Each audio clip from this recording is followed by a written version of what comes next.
Hello guys, আসসালামু আলাইকুম। দেখুন, একটি শালিক খাঁচায় আটকা পড়লো। খাবারের লোভে যখন খাঁচার ভিতরে ঢুকে তখন অটোমেটিকলি লকটি আটকে যায়। এখন সে বের হওয়ার জন্য অনেক আকুতি মিনতি করছে। দেখেন, আমি এখন এটাকে ছেড়ে দেব।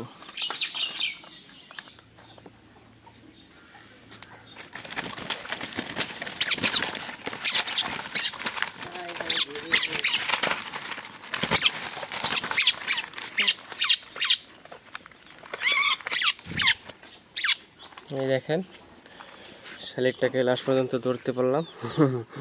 সে অনেক ভয় পাইতেছে।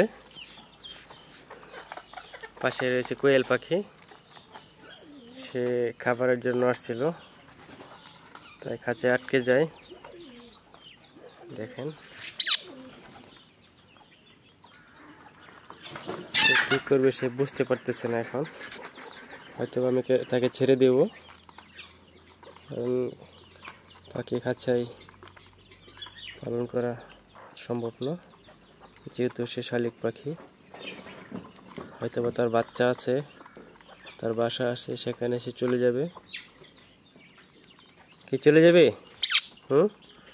এই দেখ, এই যে দেখছেন কত কিউট পাখিটা।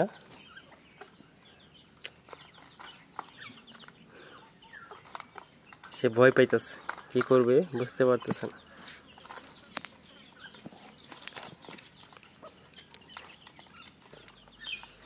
এখন তাকে একটু খাওয়াতে হবে, যেহেতু সে খাবারের জন্য আসছিল। না খাওয়াই দিলে হয়তো রাগ করতে পারে। একটু খাও, একটু খেয়ে পড়ো, খা, একটু খাও, অল্প করে খা, অল্প করে, অল্প করে। হ্যাঁ হ্যাঁ, খা বড়া। হ্যাঁ, মারতা না, মারতা মারতা না। হ্যাঁ হ্যাঁ, খা খা, খাও খাও খাও, একটু খেয়ে ফেলো, খেয়ে ফেলো। তোমাকে মারবো না, তোমাকে ধরবো না,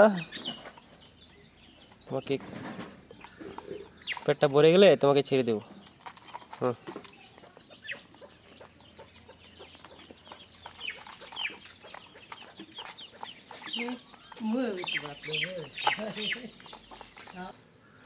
এখন একটু চাউল খাওয়াবো। দেখেন,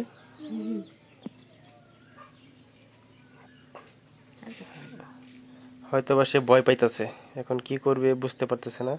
নে একটু খা, খাবো না, তার পেট ভরা আছে, ভয় পাইতেছে। আমার বেরো।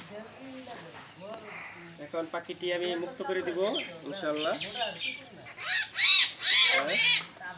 আমাকে কামড় দিতেছে, দেখে সে ছুটে যাওয়ার জন্য।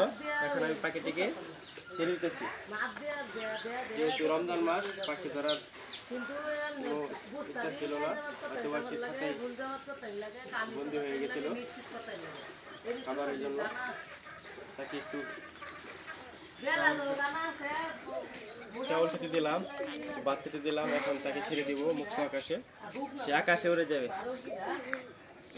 যা